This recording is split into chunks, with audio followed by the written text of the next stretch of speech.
There is no way McFarlane Toys would make a figure like this today. I mean, just look at how flaccid his grenade launcher is. This is it. This is the review that I was both excited for and dreading, because we're finally tackling one of the most mentioned figures from the McFarlane Toy DC Multiverse line that I've seen in the comment section, amongst the discourse, amongst the conversation of anybody that collects and has a huge affinity for McFarlane Toy Batman figures. And it is for the Grim Knight. And as you can see right here, you can definitely tell why exactly a figure of this caliber would be talked about very furiously, alright? Because it's a point of contention, it's a big point of controversy amongst collectors, as not only from a Batman standpoint, but also from a social climate standpoint, as to where we're at right now in the modern age. And I can confidently say, because of that, this is a figure that would not be made today, but for specific reasons that I also need to use as a form of an addendum to the companion review that I posted a few months ago. That was pretty much just the starting point, the catalyst for this kind of discussion, which was my review of the Flashpoint Batman figure, in which I talked about how it came with a set of accessories that would not be made by McFarlane Toys today. And in that review, I did in an error fashion say that it was McFarlane banning guns from their toy line. Since then, of course, however, a lot of you brought to my attention through the comment section, I even acknowledged via a pinned comment, that it was actually WB in conjunction with DC putting the ban on McFarlane Toys to not do any more firearms for their accessories. And as such, I acknowledge this. Like I said, I mentioned it in a pinned comment. People kept pushing it, so I wanted to put that out there at the very beginning of this review to say that I know that that's the case. And because of that, Warner Brothers and DC would not let McFarlane Toys make another figure such as Grim Knight right here. Now, why is that the case? Why is it that this would be a very controversial figure beyond not only the figure itself and what it comes with, but also the character overall? I would probably say that the Grim Knight is not really expected to make several different appearances. It's probably a different case as far as action figures and physical merchandise could be sold is concerned. It's another to tackle the actual subject matter of the comics, which is pretty fascinating. This is basically an alternate universe or an alternate version of Batman, in which basically most of his origin story plays out the same, except he, as a kid, picked up the gun that was used by Joe Chill to murder his parents, and while he was busy picking up those pearly whites, quite literally pearly whites, the pearls that Martha dropped from her neck, he actually picked up the gun and used it on Joe Chill and gunned him down. And that was his epiphany. That was his like, hey, I could still become Batman, but vengeance. This whole no guns deal, it's effective. You know, he pretty much becomes Batman Punisher, essentially. That's pretty much what the Grim Knight really is. And as the story kind of unfolds, he decides to take up this much more aggressive, kill-all, end-all kind of mentality. And because of that, the Grim Knight is then born. And that's pretty much the much more tactical and militarized version of Batman that you see before you here. And it is a fascinating interpretation of the character that, again, sparks an awful lot of controversy, but I look at it from the angle where it's a very good debate. It's a very good dialogue to have. And as you can see right here, McFarlane is definitely in his comfort zone designing the Grim Knight. Obviously, he's gonna have the Batman aesthetics, but they took pretty much the version that you see from the comics where he's got nothing but just tactical gear. He pretty much said screw the cape, screw the theatrics, except for the traditional cowl and the spikes on his gauntlets and even in his boots in this case. But the rest of his suit is pretty much a mercenary outfit. You got cargo pants, cargo tactical gear and armor. You can see a little bit of the bat symbol, but it's all hidden away, and it's pretty symbolic of what kind of Batman he really is. You have the bat symbol pretty much completely obscured by a plethora of different kind of ammunition packs and straps and gear and pistols kind of holstered away. amongst all of this rigmarole right here amongst his shoulders and his abdomen that you could barely make almost anything else out. However, like I mentioned, McFarlane is in his comfort zone here, and a lot of the detail that makes out these little facets of his character, whether it be, like I said, the cargo pockets, the ammunition clips, all the things that are kind of strapped together here with the holsters, it's all detailed very, very nicely. Obviously, it's all going to be made out of this flexible rubber so that he's able to at least move about as amongst the pieces that you have here making up of the figure, and as such, it's actually going to feel pretty hefty and pretty nice. Like, there's actual quality behind the plastic used for the different limbs and pieces of the overall suit here. And as you make down, you got the utility belt right here, which ceases to pretty much be a utility belt and more so just a cargo or ammunition belt. You got even more guns. You got holster guns on his sides, both for the utility belt as well as the straps across his chest. So he's got a total of like 4, maybe 5. Actually, no, it looks like it's just going to be 4 pistols,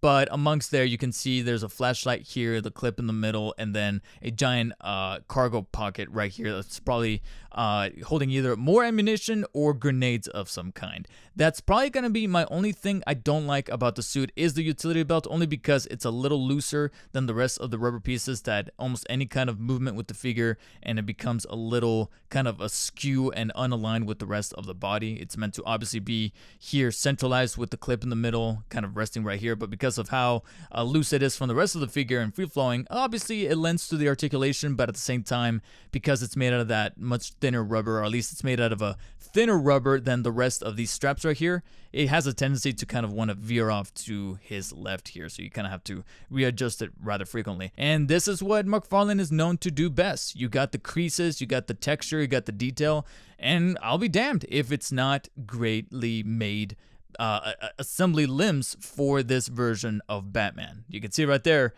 McFarlane is having a field day. The only thing I do think is kind of weird, as comic accurate as it may be, are these knee pads with the bat symbol in the middle. I would probably say it's the only thing that kind of stands out as something that, like I mentioned, being that this is the Grim Knight that is skipping out on all heroics with the cape being pretty much withdrawn. There's no cape found here. There's nothing very flashy or minimalistic. It's all kind of in your face. To see something that's just a little bit more theatrical with the knee pads kind of stands out to me. And frankly, if you're going to go with the knee pads, go with some really cool looking ones. And I remember seeing some photos that showed these with a nice gunmetal finish, and these frankly don't really have that. So that was a little bit of a bummer, but as you kind of scale down, you have, of course, tactical boots that I've seen on plenty of other McFarlane's in the past here, and this one's no exception. The only little quaint detail that I find kind of charming is that despite this guy being all metal and death and guns and all this stuff, he still puts the little fins there on his boot. I think that was kind of cute. The only things I'm not a huge fan of with the design of the figure is the arms and the cowl. The arms, I like the gauntlets, the spike on the forearms right here, of course, very symbolic of Batman, but at the same time, it fits this version of the character. It's only when we get to like the bicep and shoulder area that I think to myself, it's a, you know, you went overboard with all this right here. Why not have some kind of like shoulder protection or bicep strap with like an additional pistol? You know what I'm saying? If you're gonna go all out, go all out. And frankly, seeing these parts of his arms a little barren, to me, it's just a little against character. I feel like they could have added a little bit extra here, but that's just me. And then we move on to the cowl, which frankly, I am just not a huge fan of this particular head sculpt. The cowl itself is actually not too bad. I do like the design of it with the short ears and the much leaner and meaner look on his eyes. You know, you can tell that this guy really means business. And frankly, from the front, looking him dead on straight into the face, his face sculpt as well as the actual molding of his mouth and his jaw looks pretty good. In fact, it almost kind of reminds me a little bit of Batfleck there.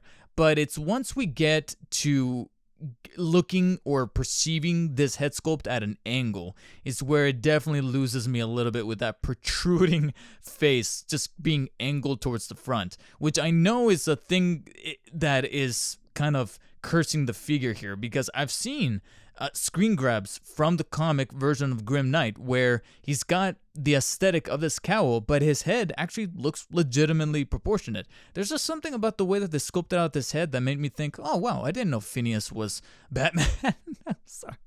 I mean, come on. One concern I did have, however, not only from seeing photos and images of the figure, but also holding him in hand, is exactly how the articulation is going to map out, considering that you got straps and things galore all over the body. Because traditionally, when it comes to not just McFarlane's, but almost any action figure ever made, when you put an awful lot into the actual look of a figure, the functionality has a tendency to suffer. The head is able to rotate 360 degrees, however, do be careful with this little collar, this little scarf that mercenaries have a tendency to have, so they can pull up kind of like over the face right here to cover up when they're doing their awful deeds.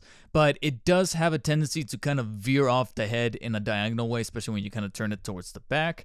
It's able to pivot upwards and downwards slightly, not a whole lot in the ways of movement there, but it is able to tilt from side to side, just like traditional McFarlanes tend to do.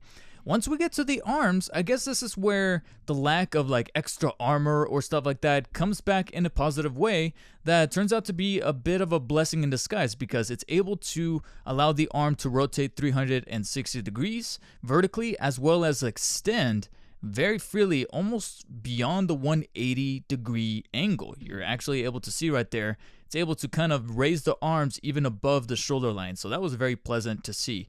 Now, I do think that the butterfly joint inside is not able to flex as much as I would have wanted it to. You can see it take a peek right about right there, but it's not really doing much in the way of any kind of shrugging motion. So that was a little bit of a bummer, but it doesn't necessarily make or break the figure. I do notice that I think the left joint is able to flex and move amongst the butterfly joints, is able to move a little bit more than even the right one. So that's possibly just my figure speaking to me. And then we have the biceps, which are able to freely move 360 degrees. The left one was a little bit on the tighter side, as you can kind of see right there. But with some finessing, you are still able to get them to rotate right about right there. And then, of course, two joints at the elbow that are able to bend all the way upwards. So as you can see, the arms are actually pretty standard. And it kind of makes sense considering that that's where you get your lowest lift of, cargo and ammunition and belts and McFarlaneisms. And the wrists are no exception, because you are able to rotate them 360 degrees, as well as move them downwards and upwards via the vertical cut. So naturally, the main concern I was going to have is once we then get to the torso area, and how exactly that's all going to work with all these different straps here. Well, frankly, not as bad as I was expecting it, to be honest. You got the mid-torso joints that, frankly, I'm not going to make an effort to try to show you here because of how affixed everything really is right here with the different belts and buckles and ammunition pockets.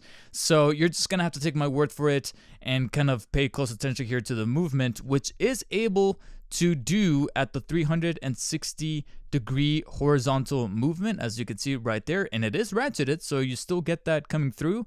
And even some crunching, there's not a whole lot in the form of frontal crunch because of the way that everything starts to kind of come together here with the straps and the rubber amongst the utility belts and all this curmudgeon of ammunition going on right here. It's just going to restrict it, and you're just going to have to take it as it is. But once you get to flexing towards the back, it actually becomes very, very fluid, and it almost reminds me of the other controversial figure, Flashpoint Batman, where he flexes to the back so much that he actually starts to show a little bit of a gap here between the joints. Thankfully, unlike Flashpoint Batman, he's able to kind of cover it up a little bit via the straps he's got right there on his torso, so it doesn't ruin the illusion all too much. He is able to flex to the left and right via the obliques there, but not much in the way of that because, once again, you got the straps right there coming in the way, and it's just something that you're just going to have to naturally accept. Now, I don't know,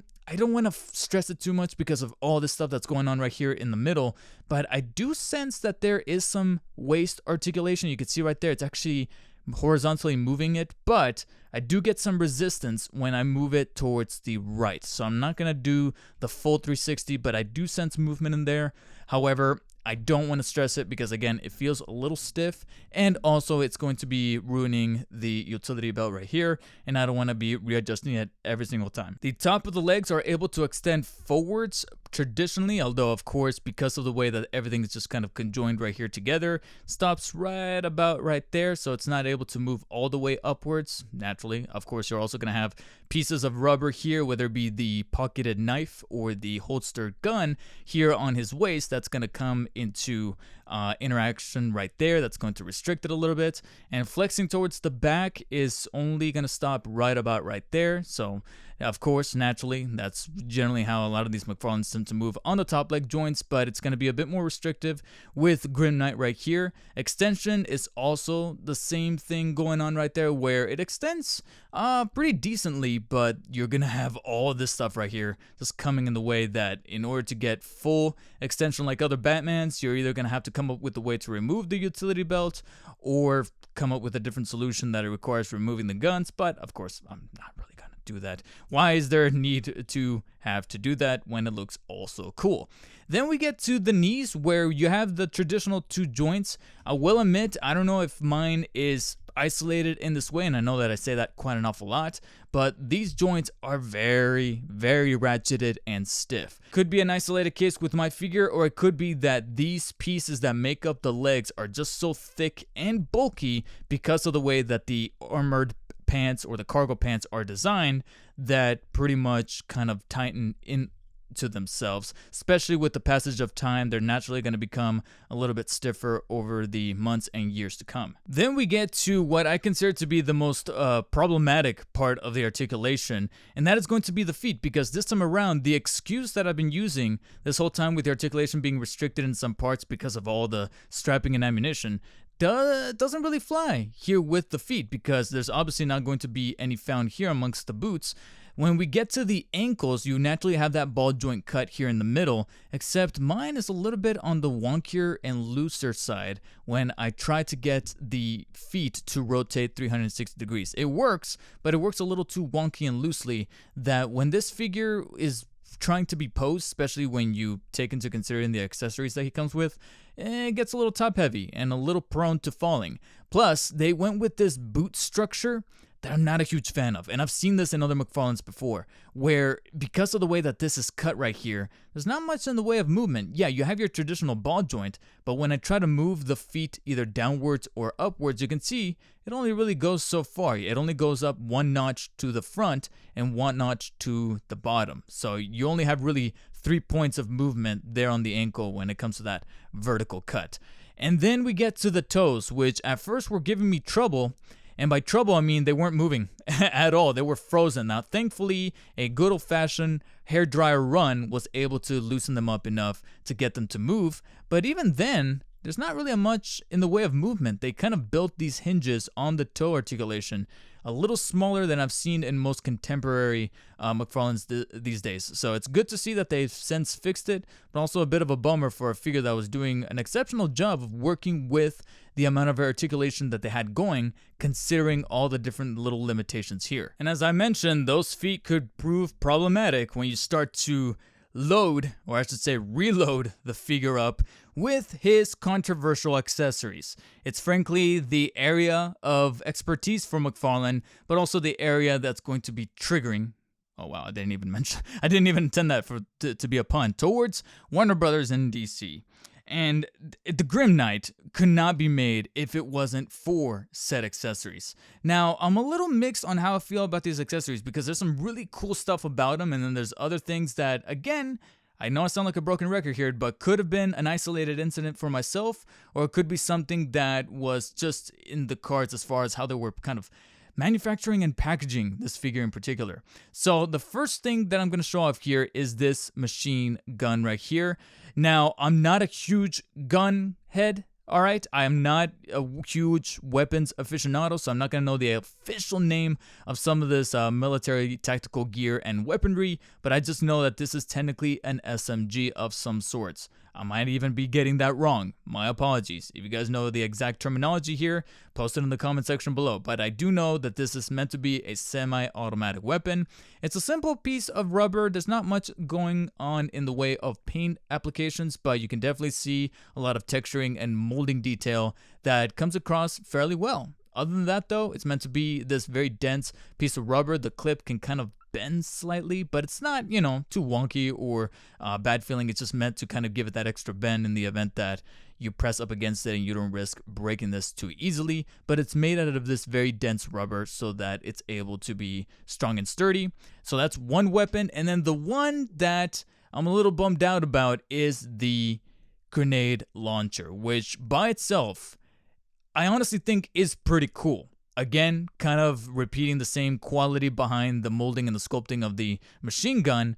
It pretty much goes double for the grenade launcher. You can see an awful lot of the sculpting details, especially amongst the little rack here that holds the grenades in place. That looks rather awesome. Where it unfortunately fails for me is the way that it got warped here towards the front. You can see it kind of warping and angling towards the bottom.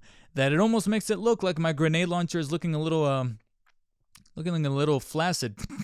It's looking like it's got some performance issues. Like, god damn. So that's a bit of a bummer. And frankly, contrary to the rest of these much thinner pieces, this is made out of that similar rubber filament, but it's actually rather thick.